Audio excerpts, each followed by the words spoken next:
ഈ ഓർഗാനിക്കിലേക്ക് മാറിയപ്പോൾ പല ഗുളികകളും ഞാൻ വേണമെന്ന് വെച്ച് ഒരു സമയത്ത് ഒരു ഗുളിക പോലും ഇല്ലാതെ കണ്ട് എനിക്ക് ജീവിക്കാൻ പറ്റുന്ന സിറ്റുവേഷൻ വന്നു. അപ്പോൾ എല്ലാവരും ഒന്ന് കേട്ടോളാം. ഇപ്പം നിങ്ങൾ ആഗ്രഹിക്കുക എനിക്ക് കുറച്ച് പൈസക്കാരനാണെന്ന് വിചാരിച്ചു. അതിന് ഏറ്റവും ഹെൽപ്പ് ചെയ്ത് മേക്ക് അതേഴ്സ് ഹാപ്പി വെൽത്തി. അവർക്ക് പൈസ നമുക്ക് കിട്ടും. അംബാനി ബിസിനസ് തുടങ്ങി. അയാൾ വിജയിക്കാനുള്ള കാരണം എന്താ? നമ്മൾ എന്താണ് ആഗ്രഹിക്കുന്നത് അത് നമ്മൾ മറ്റുള്ളവരിൽ പ്രതീക്ഷിച്ചാൽ മാത്രമേ നമുക്ക് ഉണ്ടാവുള്ളൂ. നമുക്ക് സന്തോഷം വേണമെങ്കിൽ മറ്റുള്ളവർ സന്തോഷിക്കണം. നന്മ 24ലേക്ക് എല്ലാവർക്കും ഒരിക്കൽ കൂടി സ്വാഗതം. നമ്മൾ ആരോഗ്യത്തിന് എപ്പോഴും പ്രാധാന്യം കൊടുക്കാറുണ്ടല്ലോ. അപ്പോൾ അതിൽ ഭക്ഷണം, അതുപോലെ തന്നെ എക്സസൈസ്, ഇതെല്ലാം അതിൽ പെടുന്നതാണ്. ഇപ്പോൾ നമുക്കറിയാം, ന്യൂജൻ ഭക്ഷണ രീതികളൊക്കെ നമുക്കറിയാം. ഒരുപാട് അസുഖങ്ങളൊക്കെ ഉണ്ട്. അപ്പോൾ അസുഖങ്ങൾ വരാതിരിക്കാനാണല്ലോ നമ്മൾ ശ്രദ്ധിക്കുക. അപ്പോൾ അതിൽ വളരെ നല്ല കുറേ പ്രവർത്തനം നടത്തുന്ന അസീസിയ ഓർഗാനിക് വേൾഡിൻ്റെ ഉടമയായിട്ടുള്ള അസീസ് സാറാണ് നമ്മുടെ കൂടെ ചേരുന്നത്. നന്മ 24ലേക്ക് സ്വാഗതം. Thank you sir. ഏതായാലും നമ്മൾ ഇദ്ദേഹത്തൊന്ന് മനസ്സിലാക്കേണ്ടതുണ്ട്. സ്വന്തം ജീവിത അനുഭവത്തിൽ നിന്നാണ് പൊതുസമൂഹത്തിൽ ഇപ്പോൾ ഉള്ള പരിസ്ഥിതി കൊണ്ടുണ്ടാകുന്ന ദോഷകരമായിട്ടുള്ള പല പ്രവൃത്തികളും നമ്മൾ കാണാറുണ്ട്. ഇദ്ദേഹം വിദേശത്ത് എഞ്ചിനീയറായിരുന്നു. നാട്ടിൽ വന്ന് കുറേ ഒരു പഴുവിൽ ഗ്രാമം അല്ലെങ്കിൽ വില്ലേജ് എന്നൊരു സ്ഥലമുണ്ട്. ഏകദേശം ഒരു 60 ഏക്കർ സ്ഥലമുണ്ട്. അവിടെ കൃഷി ചെയ്ത്, അതായത് ജൈവ കൃഷി ചെയ്ത് വിഷരഹിതമായിട്ടുള്ള ഉൽപ്പന്നങ്ങൾ എറണാകുളത്തെത്തിച്ച് അസീസിയ ഓർഗാനിക് വേൾഡ് ഇവിടെ എല്ലാ ഉൽപ്പന്നങ്ങളും നമ്മുടെ വീട്ടിലേക്ക് ഉപ്പ് മുതൽ കർപ്പൂരം വരെയുള്ള എല്ലാ സാധനങ്ങളും അവിടെ കിട്ടും. അപ്പോൾ അങ്ങനെ ഒരു സ്ഥാപനം നടത്തുന്നു. അതുപോലെ തന്നെ ഒരു കൺവെൻഷൻ സെൻറ്റർ, നമ്മൾക്കറിയാം എറണാകുളം ഏരിയയിലൊക്കെ നല്ലൊരു കൺവെൻഷൻ സെൻറ്റർ, അതുപോലെ തന്നെ കാർ പാർക്കിങ്ങോട് കൂടി നല്ലൊരു ആംബിയൻസോട് ഉള്ള ഒരു സ്ഥലം നമുക്ക് എറണാകുളത്ത് വളരെ കുറവാണ്. അപ്പോൾ അങ്ങനെ ഒരു ഇത് കൂടി എറണാകുളം പാടിവട്ടത്ത്, പാലാരിവട്ടത്ത് തൊട്ടടുത്തുള്ള പാടിവട്ടത്താണ് ഈ അസീസിയ ഓർഗാനിക് വേൾഡും ഈ കൺവെൻഷൻ സെൻറ്ററും. ഏതായാലും അസീസിക്കനെ നമുക്കൊന്ന് പരിചയപ്പെടാം. നമ്മളെല്ലാവരും ഒന്ന് അറിഞ്ഞിരിക്കേണ്ടതാണ്, ഇതുപോലെയുള്ള ആളുകളാണ് നമ്മുടെ സമൂഹത്തിന് ആവശ്യം. നമ്മളൊക്കെ തിരക്ക് പിടിച്ച് പൈസ എന്ന് പറഞ്ഞ് അതിൻ്റെ പുറകെ ഓടുമ്പോൾ ഇദ്ദേഹം വിദേശത്ത് പോയി ജോലി ചെയ്തുണ്ടാക്കിയ തുക ഈ സമൂഹത്തിന് വേണ്ടി, നന്മയ്ക്ക് വേണ്ടി, അതുപോലെ തന്നെ നല്ല ആരോഗ്യത്തോടെ നമുക്ക് കഴിയാൻ വേണ്ടി, അതുപോലെ തന്നെ മ്യൂസിക്, ഇവിടെ ഒരുപാട് മ്യൂസിക് പ്രോഗ്രാമുകളൊക്കെ നടക്കുന്നുണ്ട്. അപ്പോൾ അങ്ങനെയുള്ള പ്രോഗ്രാമുകളൊക്കെ നടത്തും. ഒരുപാട് എല്ലാ രംഗത്തും കൈകോർത്ത് നിൽക്കുന്ന, സമൂഹത്തിന് വേണ്ടി കൈകോർത്ത് നിൽക്കുന്ന ഒരാളാണ്. അപ്പോൾ തീർച്ചയായും നമ്മളെല്ലാവരും ഇദ്ദേഹത്തിൻ്റെ വാക്കുകൾ തീർച്ചയായും കേൾക്കാൻ ആഗ്രഹമുണ്ടാകും. അപ്പോൾ നമുക്ക് ചോദിക്കാം, അപ്പോൾ എങ്ങനെയാണ് ഇതിലേക്ക് വന്നത്? പ്രത്യേകിച്ച് ഞാനിപ്പോൾ കുറേ കാര്യങ്ങൾ സൂചിപ്പിച്ചായിരുന്നു. ആദ്യം ആരോഗ്യത്തെക്കുറിച്ച്. അപ്പം ആരോഗ്യവുമായി ബന്ധപ്പെട്ട് ഇപ്പം ഞാൻ കൃഷി അങ്ങനെയുള്ള കാര്യങ്ങളെക്കുറിച്ച് പറഞ്ഞല്ലോ. അപ്പോൾ അതിനെക്കുറിച്ച് ഒന്ന് പറയാം. ഇപ്പോൾ നമ്മളെ ഇപ്പോഴത്തെ പ്രശ്നം എന്ന് പറയുന്നത് ആരോഗ്യം വളരെ പരിതാപകരമാണ്. അതിന് മുഖ്യ കാരണം ഭക്ഷണം തന്നെയാണ്. നല്ല ഭക്ഷണം കിട്ടിയില്ലെങ്കിൽ നമ്മുടെ ആരോഗ്യം ക്ഷയിച്ചുകൊണ്ടേയിരിക്കും. പലതരം രോഗങ്ങൾ വന്നുകൊണ്ടിരിക്കും. ഈ രോഗങ്ങൾക്കുള്ള ശാന്തി എന്ന് പറയുന്നത്, സമാധാനം എന്ന് പറയുന്നത് ഹോസ്പിറ്റലുകളും മരുന്നുകളല്ല, നല്ല പോഷകമൂല്യമുള്ള ഭക്ഷണം കഴിക്കുക എന്നതാണ് അതിന് ഇമ്പോർട്ടൻസ്. അപ്പോൾ അത് കഴിച്ചാൽ മാത്രമേ നമ്മളെ ഈ അസുഖത്തിൽ നിന്ന് നമുക്ക് മാറി നിൽക്കാൻ പറ്റുള്ളൂ. ഇപ്പോൾ എല്ലാ വീടുകളിലും, ഇപ്പോൾ കേരളത്തെ സംബന്ധിച്ച് എല്ലാ വീടുകളിലും രോഗികളില്ലാത്ത വീടുണ്ടോ? ഇല്ല. പക്ഷേ ഇപ്പോൾ വേറെ ലേറ്റസ്റ്റായിട്ട് വന്നിരിക്കുന്നത്, ഇവിടെയുള്ള എല്ലാ വീടുകളിലും എല്ലാവർക്കും രോഗമുണ്ട്. ഒരാൾ പോലും രോഗികളില്ലാത്തൊരു വീട് പോലും ഇല്ലാന്നായിട്ടുണ്ട്. എല്ലാവരും രോഗികളാണ്. അപ്പോൾ ഇതിനെന്താ കാരണം? ഡയബറ്റീസ് മുതൽ നമ്മുടെ കേരളം എല്ലാവരും പറയുന്നുണ്ട് ഡയബറ്റീസാണ് കേരളത്തിൻ്റെ ഏറ്റവും കൂടുതൽ പ്രശ്നം ഉണ്ടായിരിക്കുന്നത്. ഈ ഡയബറ്റീസ്. അപ്പോൾ ഞാൻ ഇതിനിടയ്ക്കൊന്ന് ചോദിച്ചോട്ടെ. ഞാൻ മറ്റുള്ള ആളുകൾ പറഞ്ഞ് കേട്ടതാണ്, സ്വന്തം അനുഭവത്തിൽ നിന്ന്, അതായത് അസുഖം വരാതിരിക്കാൻ, അല്ലെങ്കിൽ സ്വന്തം അനുഭവത്തിൽ എന്തെങ്കിലും അസുഖം വന്നു കഴിഞ്ഞപ്പോൾ ഈ ഒരു ജൈവ രീതിയിലുള്ള അല്ലെങ്കിൽ ഭക്ഷണക്രമത്തിൽ കുറേ മാറ്റങ്ങൾ വരുത്തിയല്ലോ. അപ്പോൾ അതിൽ നിന്നാണ് ഈ ഒരു കൃഷിയിലേക്കും ജൈവ ഉൽപ്പന്നം അങ്ങനെയുള്ള രീതിയിലേക്കൊക്കെ ഇറങ്ങിയതായിട്ട് മനസ്സിലാക്കുന്നത്. എനിക്ക് 6 തരം അസുഖങ്ങളുണ്ടായിരുന്നു. Pressure, sugar, cholesterol. നമ്മുടെ പ്രേക്ഷകരുടെ അടുത്ത് തന്നെ ഏറ്റവും പ്രധാനം. അതെ, pressure, sugar, cholesterol, fatty liver, heart block, prostrate, ഇതെല്ലാം ഉണ്ടായിരുന്ന ആളാണ്. അപ്പോൾ അതിനെല്ലാം കൂടി ഒരു 8 മരുന്ന് ഡെയിലി കഴിക്കണം. ഞാൻ വിചാരിച്ചു ഇങ്ങനെ പോയാൽ നമ്മൾ മരുന്ന് കൂടുതലായിരിക്കും കഴിക്കേണ്ടത്, ഭക്ഷണത്തേക്കാളും കൂടുതൽ മരുന്ന് കഴിക്കേണ്ടി വരും.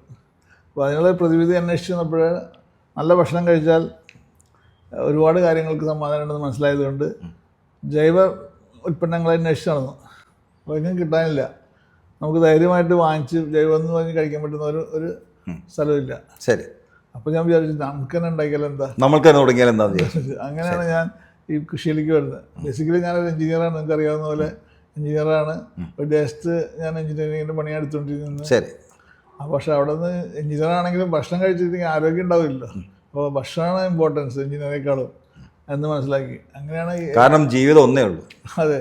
അപ്പോൾ നമുക്കത് എങ്ങനെ പരീക്ഷിക്കുക എന്നുള്ളതിൻ്റെ ഭാഗമായിട്ട് ഈ ഓർഗാനിക്കിലേക്ക് മാറിയപ്പോൾ പല ഗുളികകളും ഞാൻ വേണമെന്ന് വെച്ച് ഒരു സമയത്ത് ഒരു ഗുളിക പോലും ഇല്ലാതെ കണ്ട് എനിക്ക് ജീവിക്കാൻ പറ്റുന്ന സിറ്റുവേഷൻ വന്നു. അപ്പോൾ എല്ലാവരും ഒന്ന് കേട്ടോളാം. അത് മെഡിസിൻ എടുത്തിരുന്ന ആൾ അല്ലേ? അതെ, 5 കൊല്ലത്തോളം ഞാൻ ഷുഗറിന് മരുന്ന് കഴിച്ച ആളാണ്. അപ്പോൾ ഈ കഴിഞ്ഞ ഒരു 10 കൊല്ലമായിട്ട് ഒരു ഗുളിയും എനിക്ക് ഷുഗറിന് വേണ്ടിയിട്ട് വന്നിട്ടില്ല. അത് കേട്ടല്ലോ. ഭക്ഷണക്രമത്തിലൊരു മാറ്റം വരുത്തിയപ്പോൾ തന്നെ ഷുഗറിന് മരുന്ന് കഴിച്ചിരുന്നു, ഇപ്പം കഴിക്കുന്നില്ല, ഷുഗറേ ഇല്ല. അപ്പോൾ ഞാൻ ഓരോ ടെസ്റ്റ് ചെയ്തൊക്കെ ഷുഗറില്ല. പക്ഷെ എന്നാലും വേറെ കാര്യം ഞാൻ മനസ്സിലാക്കിയത്, നമ്മളുടെ ഷുഗർ എന്ന് പലർക്കും തെറ്റിദ്ധരിച്ചിട്ടുണ്ട്. ഷുഗർ നമ്മൾ മീറ്ററിൽ നോക്കുമ്പോൾ 120, 180 എന്നൊക്കെ പറയണം, അതാണ് ഷുഗർ. അതല്ല ശരിക്കും. നമ്മൾ ഷുഗർ എന്ന് വെച്ചാൽ നമ്മുടെ കഴിക്കുന്ന ഭക്ഷണത്തിൽ ഒരുപാട് ഷുഗർ ഉണ്ട്. ആ ഷുഗർ നമ്മൾ രക്തത്തിൽ വരുന്നതിന് മുമ്പിട്ട് അത് നമ്മുടെ ലിവറിൽ അക്യുമുലേറ്റ് ചെയ്ത് അവിടെ ഫാറ്റി ലിവറായിട്ട് വരും. അതിനൊക്കെ ശേഷമാണ് നമ്മുടെ രക്തത്തിൽ വരിക. അപ്പോൾ നമ്മൾ പലരും പറയും എനിക്ക് ഷുഗറൊന്നും ഇല്ല എന്ന് പറയും. പക്ഷേ ഷുഗറിൻ്റെതായിട്ടുള്ള പല പ്രശ്നങ്ങളും അവർ അനുഭവിക്കുന്നുണ്ടാവും. അപ്പോൾ കഴിയുന്നത് ഇപ്പോൾ ഷുഗർ ഇല്ലാത്ത ഭക്ഷണം എന്ന് പറയുന്നത് ഇപ്പോഴത്തെ ഇപ്പോൾ ലേറ്റസ്റ്റ് ട്രെൻഡ് എന്ന് പറയുന്നത് മില്ലറ്റ്സാണ്. മില്ലറ്റ്സിൽ ഗ്ലൈക്കമിക് ഇൻഡെക്സ് വളരെ കുറവാണ്. അപ്പോൾ അതാണ് ആരോഗ്യത്തിന്. അപ്പോൾ ഞാനിപ്പോൾ അതാണ് കഴിക്കുന്നത്. അപ്പോൾ മില്ലറ്റ്സ് ഉപയോഗിക്കുക കേട്ടോ. അതെ, മില്ലറ്റ്സ് 3 നേരം നമുക്ക് മില്ലറ്റ്സ് കഴിക്കാൻ പറ്റും. നമ്മുടെ ഇവിടെ ഓർഗാനിക് ഷോപ്പിൽ ദോശ, ഇഡ്ഡലി അങ്ങനത്തെ എല്ലാം ഉണ്ടാക്കുന്ന പറ്റുന്ന മില്ലറ്റ്സിൻ്റെ പൊടികളുണ്ട്. അത് വളരെ ഈസി ആയിട്ട് നമുക്ക് ഉണ്ടാക്കാൻ പറ്റും. വൈകുന്നേരമാണെങ്കിൽ ഞാൻ മില്ലറ്റ്സിൻ്റെ കഞ്ഞിയാണ് കുടിക്കൽ. വളരെ ടേസ്റ്റിയാണ്. ജോഹറിൻ്റെ മില്ലറ്റ്സിൻ്റെ കഞ്ഞി കുടിക്കുക. അപ്പോൾ മില്ലറ്റ്സിൻ്റെ പ്രധാനം എന്താ വെച്ചാൽ നമ്മളൊരു 8 മണിക്കൂർ സോക്ക് ചെയ്യണം. സോക്ക് ചെയ്തിട്ട് സാധാരണ കഞ്ഞി വെക്കണമെങ്കിൽ കുടിച്ച് അതിനകത്ത് കുറച്ച് തേങ്ങാപ്പാലും ഒഴിച്ച് കഴിച്ചാൽ വളരെ സ്വാദിഷ്ടമാണ്. എത്ര വേണമെങ്കിൽ കുടിക്കാം. കേട്ടല്ലോ. അപ്പോൾ ഇനി നാളെ മുഴുവൻ മില്ലറ്റ്സ് തന്നെ വേണമെന്നില്ല. ചില ആളുകൾ പറഞ്ഞു രണ്ടും കൂടി മിക്സ് ചെയ്ത്. ഇപ്പോൾ പുട്ടുണ്ടാക്കുമ്പോൾ മില്ലറ്റ്സും രണ്ടും കൂടി ചേർത്ത് ആവശ്യമില്ല, മില്ലറ്റ് തന്നെ മതി, എന്നാലും മതി. അല്ല ചില ആളുകൾക്ക് മില്ലറ്റ്സ് മാത്രമാകുമ്പോൾ ചില ഒരു ടേസ്റ്റ് എന്ന് പറഞ്ഞിട്ട്. പക്ഷെ ചില ഇപ്പോൾ ഈ ജോഹർ എന്ന് പറഞ്ഞാൽ മില്ലറ്റ്സ് വളരെ ടേസ്റ്റിയാണ്. അത് ഉണ്ടാക്കുന്ന പോലെ കഴിച്ചാൽ ഒരു പ്രശ്നമില്ല നമുക്ക്. അതിപ്പോൾ അസിസിയയിലുണ്ടോ? അത് അസിസിയയിൽ ഞങ്ങൾക്ക് എല്ലാതരം മില്ലറ്റ്സും ഉണ്ട്. ഇതിപ്പോൾ ഇന്ത്യയിലത്തെ തന്നെ നമ്പർ 1 ഷോപ്പാണ്. ആണോ ഓർഗാനിക്കിൻ്റെ? അത് ശരി. അപ്പോൾ ഞാൻ ആദ്യം സൂചിപ്പിച്ചത് ഉപ്പ് തൊട്ട് കർപ്പൂരം വരെ അതും വിഷരഹിതമാണ്. പക്ഷേ ഓർഗാനിക് ആയിട്ടുള്ളതാണ്. Purely organic. നമ്മൾ മാക്സിമം കെയർ എടുത്തിട്ട് കൊണ്ടുവരുന്നത് എല്ലാ സാധനങ്ങളും. അതായത് നിങ്ങൾക്ക് the best products money can buy എന്നുള്ളതാണ് എൻ്റെ ഇത്. ചില സമയത്ത് നമുക്ക് ഓർഗാനിക് കിട്ടില്ല എന്ന് വരും. നമ്മൾ ആപ്പിൾ വേണം, ഇതൊന്നും ചിലപ്പോൾ നമ്മുടെ സീസൺ അല്ലെങ്കിൽ നമുക്കിവിടെ ആപ്പിളൊന്നും കിട്ടില്ല. നമുക്ക് പുറത്തുനിന്ന് കൊണ്ടുവരണമെങ്കിൽ തന്നെ അത് ഏറ്റവും നല്ല പ്രോഡക്റ്റ് എത്തിക്കുക, പക്ഷേ ഇല്ലാത്തത്. അങ്ങനെ ശ്രദ്ധിച്ചുകൊണ്ടുവരുന്നുണ്ട്. നമുക്ക് വിഷരഹിതമായിട്ടുള്ള എന്ത് വാങ്ങണമെങ്കിലും അസിസിയിൽ വന്നാൽ മതി. അതാണ് എൻ്റെ life mission, to give people the best products. സ്വന്തം അനുഭവത്തിൽ നിന്നാണല്ലോ ഇങ്ങനെ ഒരു മാറ്റം. അപ്പോൾ അതാണ് നമ്മളെ മിഷൻ. ആ മിഷനെ നമ്മൾ എത്ര പൈസ ചിലവാക്കാൻ തയ്യാറായിട്ട് ഞാൻ ശ്രദ്ധിക്കാറുണ്ട്. പ്രത്യേകിച്ച് പൈസയുടെ പുറകെ പോകാതെ, പൈസ അല്ല കൂടുതൽ നന്മ ചെയ്യാൻ. നമ്മളിപ്പോൾ ഈ കൃഷിയിൽ വരുമ്പോൾ തന്നെ നമുക്ക് ഒരുപാട് ചിലവുകളുണ്ട്. പലരും കൃഷി ചെയ്യാത്തതെന്ന് വെച്ചാൽ അവർക്ക് കൃഷിയിൽ നിന്നുള്ള വരുമാനം വെച്ചിട്ട് ജീവിക്കാൻ പറ്റില്ല. അപ്പോൾ ഞാൻ വരുമാനത്തിന് വേണ്ടി കൃഷി ചെയ്യാറില്ല. വരുമാനത്തിന് വേണ്ടി ഞാൻ വേറെ, അതിനാണ് ഞാൻ നമ്മുടെ പ്രേക്ഷകരുടെ പറഞ്ഞു. അതെ, വരുമാനത്തിന് വേണ്ടി ഞാൻ കൺവെൻഷൻ സെൻറ്റർ ഉണ്ടാക്കി. അപ്പോൾ അതിന് ആൾക്കാരുണ്ട്. അപ്പോൾ അതിൽ നിന്ന് വരുമാനം ഞാൻ ഇതിലേക്ക് ഡൈവേർട്ട് ചെയ്തു. നല്ല ഭക്ഷണം കൊടുക്കാനുള്ള മാർഗങ്ങളിലേക്ക് നോക്കി. അപ്പോൾ അതുകൊണ്ട് എനിക്ക് പ്രശ്നമില്ല. അപ്പോൾ കൃഷി പൂർണ്ണമായിട്ടും ലാഭത്തിലല്ല, നഷ്ടത്തിലാണെങ്കിലും അത് മെയിൻറ്റെയിൻ ചെയ്യാനായിട്ട് ഒരു കൺവെൻഷൻ സെന്റർ, അതിൽ നിന്ന് കിട്ടുന്ന തുക കൂടി മറ്റുള്ള കൃഷി ചെയ്യാനും അല്ലേ അതിനുവേണ്ടി ഉപയോഗിക്കുന്നു. കൃഷി ഒരു സീസണിലൊക്കെ ആയി കഴിഞ്ഞാൽ മഴയൊക്കെ വന്നു കഴിഞ്ഞാൽ നമുക്ക്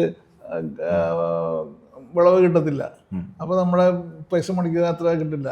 അപ്പോൾ അങ്ങനെ വരുമ്പോൾ നമുക്ക് ബുദ്ധിമുട്ട് വരുമ്പോൾ നമ്മൾ ഈ കൺവെൻഷൻ സെൻറ്റർ, അതുകൊണ്ട് നിങ്ങളൊക്കെ നമ്മളെ കൺവെൻഷൻ സെൻറ്ററിനെ സപ്പോർട്ട് ചെയ്യണം.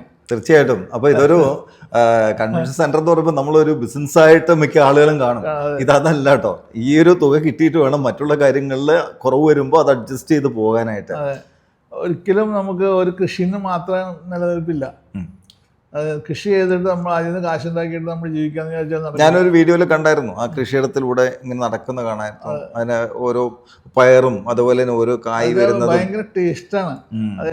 ഇവിടെ എനിക്കൊരു 1000-ഓളം കസ്റ്റമേഴ്സ് ഉണ്ട്.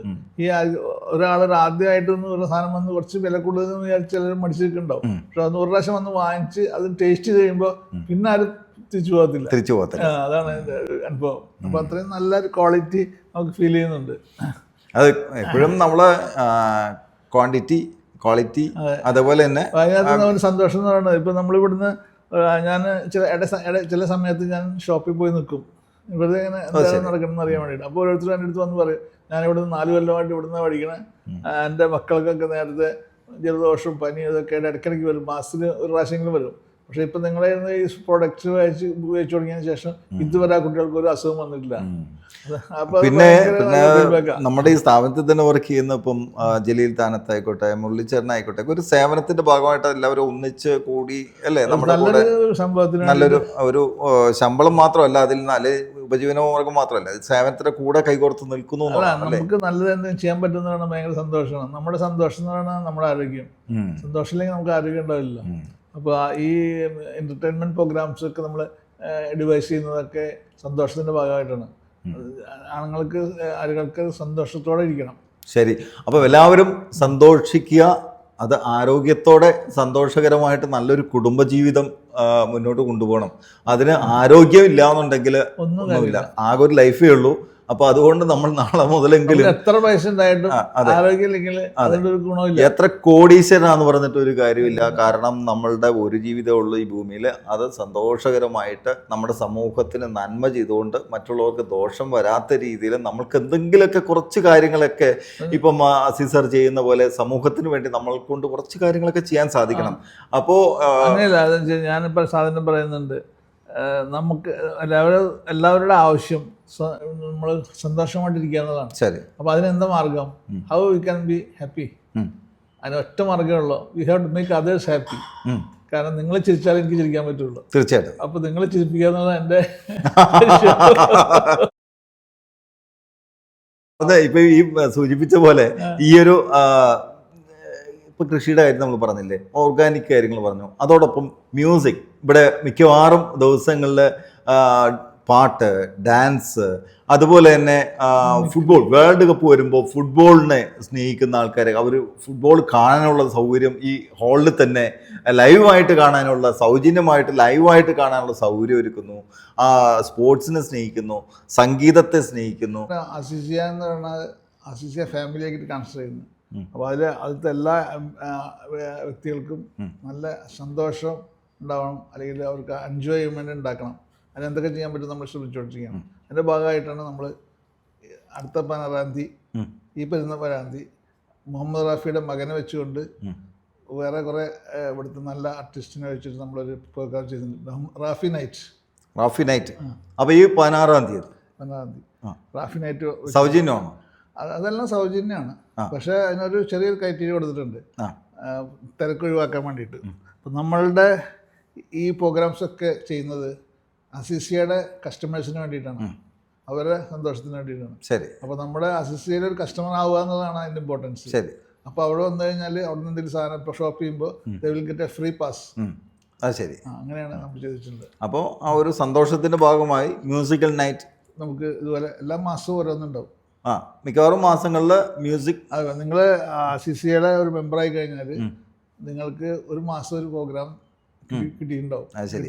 അപ്പം വിഷരഹിതമായിട്ടുള്ള ഉൽപ്പന്നങ്ങളോ അല്ലെങ്കിൽ കൺവെൻഷൻ സെൻറ്ററിൽ പ്രോഗ്രാം നടത്തുക മാത്രമല്ല, സിസിയുടെ കൂടെ കൈകോർത്ത് നിൽക്കുന്ന അല്ലെങ്കിൽ നമ്മുടെ ഈ വിഷരഹിതമായിട്ടുള്ള ഉൽപ്പന്നങ്ങളൊക്കെ വാങ്ങുമ്പോൾ അതോടൊപ്പം ഒരു സന്തോഷിക്കുന്നതിൻ്റെ ഭാഗമായി ഒരു മ്യൂസിക് നൈറ്റൊക്കെ മിക്കവാറും എല്ലാ മാസങ്ങളിലും തന്നെ പ്രോഗ്രാമുണ്ട്, പ്ലാൻ ചെയ്തുകൊണ്ടിരിക്കുന്നത്. ശരി. അപ്പം ഈ 16-ാം തീയതി അല്ലേ? അതെ, 27 വൈകിട്ട് 6 മണിക്ക് നമ്മുടെ അസിസിയ കൺവെൻഷൻ സെൻറ്ററിൽ വെച്ചിട്ട് ഇതാണ് നടത്തുന്നത്. ഷാഹിദ് റാഫി, അതുപോലെ ബസന്ത റാവു, പ്രസന്ന റാവു എന്ന് പറഞ്ഞാൽ നല്ലൊരു ഒരു പാട്ടുകാരനുണ്ട്. അയാളെ കൊണ്ടുവന്നിട്ട് നമ്മൾ നമ്മുടെ കസ്റ്റമേഴ്സിന് നമ്മൾ കൊടുക്കണം സമ്മാനമായിട്ട്. ശരി. അപ്പോൾ അതൊക്കെ കണ്ടും കേട്ടും എല്ലാവരും ആസ്വദിക്കുക, ആരോഗ്യത്തോടെ ജീവിക്കുക. ലഹരി എന്ന് പറഞ്ഞിട്ടുണ്ടെങ്കിൽ മറ്റേ രാസലഹരിയിലേക്ക് പോകുന്ന ഒരു അവസ്ഥയുണ്ട്. അവരുടെ അടുത്ത് എന്താണ് പറയുന്നത്? നമ്മുടെ ലഹരി എന്ന് പറയുന്നത് മറ്റുള്ളവനെ സന്തോഷിപ്പിക്കുന്ന നമ്മളെ ലഹരിയായിരിക്കണം. അപ്പൊ നമുക്ക് ഓട്ടോമാറ്റിക്കലി ലഹരി കിട്ടും. അപ്പൊ അവരെ സന്തോഷിപ്പിക്കുന്നതിന്റെ ഭാഗമായിട്ടാണ് അപ്പൊ നമുക്ക് ലഹരി കിട്ടും. അപ്പൊ ലഹരി കിട്ടും. അതിൽ നിന്നൊരു ലഹരി, അതായത് രാസലഹരി അല്ല, സന്തോഷത്തിന്റെ ലഹരി കിട്ടുന്നുണ്ടെങ്കിൽ നമുക്ക് we have to make others happy. അപ്പൊ മറ്റുള്ളവരുടെ സന്തോഷമാണ്. അപ്പം അത് വിഷരഹിതവും രാസലഹരിയിലേക്കൊക്കെ മാറി അതിൽ നിന്നൊക്കെ വിട്ട് നമുക്ക് സംഗീതത്തെ സ്നേഹിക്കുക, സ്പോർട്സിനെ സ്നേഹിക്കുക. അല്ല, വളരെ ബേസിക് ആയിട്ട് പറഞ്ഞു കഴിഞ്ഞാൽ നമ്മൾ എന്താണ് ആഗ്രഹിക്കുന്നത് അത് നമ്മൾ മറ്റുള്ളവരിൽ പ്രതീക്ഷിച്ചാൽ മാത്രമേ നമുക്ക് ഉണ്ടാവുള്ളൂ. നമുക്ക് സന്തോഷം വേണമെങ്കിൽ മറ്റുള്ളവർ സന്തോഷിക്കണം. തീർച്ചയായിട്ടും നമുക്ക് ഒരിക്കലും അത് യുവതലമുറ ആ ഒരു വേൾഡ് കപ്പിന്റെ സമയത്ത് വലിയൊരു ഫുട്ബോൾ ഇവിടെ ഉണ്ടാക്കി മുന്നിൽ തന്നെ വെച്ചിട്ടുണ്ടായിരുന്നു. അപ്പം എന്ത് ആഘോഷം വന്നാലും അങ്ങനെയുള്ള ആഘോഷങ്ങളിലൊക്കെ എല്ലാവരെയും അല്ലേ, നിങ്ങൾ ആഗ്രഹിക്കുക എനിക്ക് കുറച്ച് പൈസക്കാരനാണെന്ന് വിചാരിച്ചു, അതിന് ഏറ്റവും ഹെൽപ്പ് ചെയ്ത് മേക്ക് അതേഴ്സ് ഹാപ്പി, വെൽത്തി. അവർക്ക് പൈസ നമുക്ക് കിട്ടും ഓട്ടോമാറ്റിക്കായിട്ട്. അല്ലാണ്ട് നിങ്ങൾ ഒറ്റക്ക് കിട്ടാൻ ബുദ്ധിമുട്ടാണ്. ഇപ്പം ഞാൻ പറഞ്ഞു, അംബാനി ഒരു എക്സാമ്പിൾ പറഞ്ഞാൽ അംബാനി ബിസിനസ് തുടങ്ങി, അയാൾ വിജയിക്കാനുള്ള കാരണം എന്താ ശ്രദ്ധിച്ചിട്ടുണ്ടാ? അതെന്താണെന്ന് വെച്ചാൽ അയാളിപ്പോൾ ഒരു കമ്പനി തുടങ്ങി, മറ്റുള്ളവരിൽ നിന്ന് ഷെയർ വാങ്ങിച്ചിട്ട് കമ്പനി തുടങ്ങിയത്. ഈ ഷെയർ വാങ്ങിച്ച് വളരെ വൃത്തിയായിട്ട് ബിസിനസ് ചെയ്ത് അതിൽ നിന്നുള്ള ആദായം ഇത് ഷെയർ ഹോൾഡേഴ്സിന് കൊടുത്തു, നല്ല ആദായം കൊടുത്തു. അപ്പോൾ എല്ലാവർക്കും അയാളുടെ വിശ്വാസം വന്നു. അങ്ങനെ അയാൾ ബിസിനസ് ഡെവലപ്പ് ചെയ്തു. ഇപ്പോൾ ഇത് പറഞ്ഞപ്പോൾ ഓർത്ത ലുലുവിൻ്റെ യൂസഫ് അലി, അദ്ദേഹം ട്വിൻ ടവറിൻ്റെ ഉദ്ഘാടനത്തിന് ഞാനുണ്ടായിരുന്നു. അദ്ദേഹം വേദിയിൽ അവിടെ നിന്ന് പറഞ്ഞത്, അദ്ദേഹം ഒരു ചായക്കച്ചവടക്കാരൻ്റെ കാര്യം പറഞ്ഞു. അദ്ദേഹം എങ്ങനെയാണ് ബിസിനസ്സിൽ വന്നതെന്നും ആ ചായക്കടയുടെ കാര്യങ്ങളൊക്കെ പറഞ്ഞാൽ പുള്ളി ആ ബിസിനസ് എങ്ങനെയാണ് തുടങ്ങിയത്, എങ്ങനെയാണ് ഈ ലെവലിൽ എത്തിയത് എന്നുള്ള കാര്യങ്ങളൊക്കെ ആ വേദിയിൽ നിന്ന് പറഞ്ഞു. അത് മുഖ്യമന്ത്രി അത് കേട്ട് മുഖ്യമന്ത്രി എടുത്ത് ഈ കാര്യം അദ്ദേഹത്തെ അഭിനന്ദിക്കുകയും. അപ്പോൾ അത്രയും യൂസഫ് അലിക്ക് എവിടെ നിൽക്കുന്നുള്ളൂ നമുക്കറിയാം. അപ്പോൾ അത്രത്തോളം ഉള്ള ബിസിനസ്സുകാരാണെങ്കിൽ അവരെങ്ങനെയാണ് വന്നത്, അവർ നല്ല ചാരിറ്റി, നല്ല ഇതേപോലെയുള്ള നല്ല നല്ല പ്രവൃത്തികൾ ചെയ്യുന്ന ആളുകളാണ്. നിങ്ങൾക്ക് സന്തോഷം വേണം, മറ്റുള്ളവരെ സന്തോഷിപ്പിക്കുക, then you will automatically be happy. അതെ, അത് മറ്റുള്ളവരെ നമ്മൾ ദേഷ്യപ്പെടുത്താതെ, ചിലപ്പം വരുന്ന ആളുകൾ ഇപ്പോൾ ദേഷ്യത്തിലായിരിക്കും, അവർ പല എന്തെങ്കിലും ഇഷ്യൂസൊക്കെ ഉണ്ടാകാൻ ചിലപ്പോൾ, അപ്പോൾ നമ്മളൊന്ന് സൈലൻ്റ് ആയേക്കാം, എന്താ പ്രശ്നം അല്ലേ? അതെ, നമ്മൾക്ക് എന്ത് വേണമെന്ന് വെച്ചാൽ അത് മറ്റുള്ളവരിൽ ഉണ്ടാക്കാൻ ശ്രമിക്കണം. ഇപ്പോൾ ഞാൻ പറഞ്ഞില്ലേ, പൈസ നമുക്ക് ഉണ്ടാവണമെന്നുണ്ടെങ്കിൽ മറ്റുള്ളവനെ പൈസക്കാരനാക്കി മാറ്റണം. അപ്പോൾ നമ്മൾ ഓട്ടോമാറ്റിക്കായിട്ട് പൈസക്കാരാകും. അംബാനി ചെയ്തതുപോലെ. അംബാനി ചെയ്തത് എന്താണ്? മറ്റുള്ളവർക്ക് ഷെയർ കൊടുത്തു അയാൾ പൈസ ബിസിനസ് ചെയ്ത് പൈസ ഉണ്ടാക്കി, അതിൻ്റെ ബഹിതം നന്നായിട്ട് കൊടുത്തു. പല ആൾക്കാരുണ്ട് ഷെയർ പിടിച്ചും കണ്ടിട്ട് ബിസിനസ് തുടങ്ങും, എന്നിട്ട് കുറച്ച് കഴിയുമ്പോൾ മറ്റുള്ളവരുടെ ഷെയറൊക്കെ ഇവർ ഇയാൾ തന്നെ കൈകാര്യം ചെയ്ത് അവസാനം അതോടെ അയാളുടെ പരിപാടി തീരും. അപ്പം ബിസിനസ് വേണം നമുക്ക് ഒരു ലെവലിൽ എത്തണമെന്നുണ്ടെങ്കിൽ, നമ്മൾ കുടുംബം കഴിയണമെങ്കിൽ, ഇല്ലെങ്കിൽ നമുക്ക് സമൂഹത്തിന് വേണ്ടി എന്തെങ്കിലും ചെയ്യണമെങ്കിലൊക്കെ സാമ്പത്തികം ആവശ്യമാണ്. പക്ഷേ അത് ഒരാളുടെ അടുത്ത് പിടിച്ചു പറയോ അല്ലെങ്കിൽ കളവിലൂടെയോ അങ്ങനെ ആകരുത്. അങ്ങനെ ആവില്ല, ആൾക്ക് രക്ഷപ്പെടാൻ പറ്റില്ല. അതല്ലേ അനുഭവം അല്ലേ?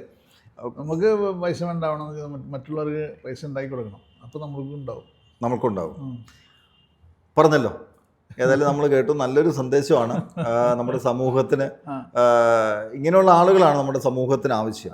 നമ്മളുടെ എല്ലാവരും, ഞാൻ ആദ്യം തുടക്കത്തിൽ സൂചിപ്പിച്ചതുപോലെ, എല്ലാവരും തിരക്കും വ്യത്യസ്തമായിട്ടുള്ള കാര്യങ്ങളും. നമ്മൾക്ക് ആരോഗ്യം ഉണ്ടാവണമെങ്കിൽ മറ്റുള്ളവർക്ക് ആരോഗ്യം ഉണ്ടാകണം. അപ്പോൾ അതിനാണ് നമ്മളിപ്പോൾ ഈ കടയൊക്കെ തുടങ്ങി. അതെ, ഇങ്ങനെയുള്ള കാര്യങ്ങളൊക്കെ ചെയ്യുന്ന അതിനു വേണ്ടിയിട്ടാണ്. അപ്പം ഞാൻ തന്നെ കുറച്ച് നല്ല ഭക്ഷണം കഴിച്ച് എനിക്ക് തന്നെ നല്ല ആരോഗ്യത്തോടെ ഇരിക്കാന്ന് വിചാരിച്ച് നടക്കില്ല. മറ്റുള്ളവരും സമൂഹത്തിലെ ആൾക്കാർ അസുഖം ബാധിച്ചു വന്നു കഴിഞ്ഞാൽ നമുക്ക് മറ്റുള്ളവരോട് സന്തോഷിക്കണം. മറ്റുള്ളവർക്ക് ആരോഗ്യവാന്മാരുന്നാലേ നമുക്ക് ആരോഗ്യം ഉണ്ടാവുള്ളൂ. അതെ, അപ്പോൾ എല്ലാവർക്കും ആരോഗ്യം വേണം അല്ലേ? നമ്മൾക്ക് മാത്രം ആരോഗ്യം പോരാ അല്ലേ? എന്നാലേ നമുക്ക് ഉണ്ടാവുള്ളൂ. മറ്റുള്ളവർ ആരോഗ്യവാന്മാരെ നമ്മൾ ആരോഗ്യവാനും. സൂചിപ്പിച്ചത് നമ്മളെല്ലാവർക്കും ആരോഗ്യം വേണം, എനിക്ക് മാത്രം ആരോഗ്യം പോരാ, മറ്റുള്ളവർക്ക് ആരോഗ്യം ഉണ്ടെങ്കിൽ നമ്മൾക്കും ഉണ്ടാകും, നമ്മൾക്കുണ്ടെങ്കിൽ മറ്റുള്ളവർക്ക് കൂടി ഉണ്ടാകാനായിട്ടാണ് നമ്മൾ ശ്രമിക്കേണ്ടത്, മറ്റുള്ളവരെ നശിപ്പിക്കാനല്ല. അപ്പോൾ ആ ഒരു സന്ദേശം നമ്മുടെ ഭക്ഷണത്തിൽ മായം ചേർക്കാൻ നമുക്ക് പാടില്ല. ശരി. കാരണം അത് മറ്റുള്ളവരുടെ ആരോഗ്യത്തിനെ ബാധിക്കുന്നു. നമ്മുടെ സമൂഹത്തിന് നല്ലൊരു സന്ദേശമാണ് അസീസ് സാറ് നൽകുന്നത്, വാക്കിലൂടെയല്ല പ്രവൃത്തിയിലൂടെ. ഇത് മറ്റുള്ളവരൊക്കെ ഒരു മാതൃകയാക്കുക. നന്ദി. നന്മ 24-നോടൊപ്പം നമ്മുടെ പ്രേക്ഷകർക്ക് താങ്കളുടെ അനുഭവങ്ങളും താങ്കളുടെ നന്മ പ്രവൃത്തികളും മറ്റുള്ളവർക്ക് പ്രചോദനമാകുന്ന രീതിയിൽ ഒരുപാട് കാര്യങ്ങൾ പറഞ്ഞു. എത്തിക്കാൻ നിങ്ങളുടെ ഭാഗത്തുനിന്നുണ്ടാകുന്ന എല്ലാ ശ്രമങ്ങളും ഞാൻ വളരെ നന്ദിയോടെ ഓർക്കുന്നു. ശരി, നന്ദി. ഞാൻ പ്രദീപ് ന്യൂ ഇന്ത്യ, നന്മ 24.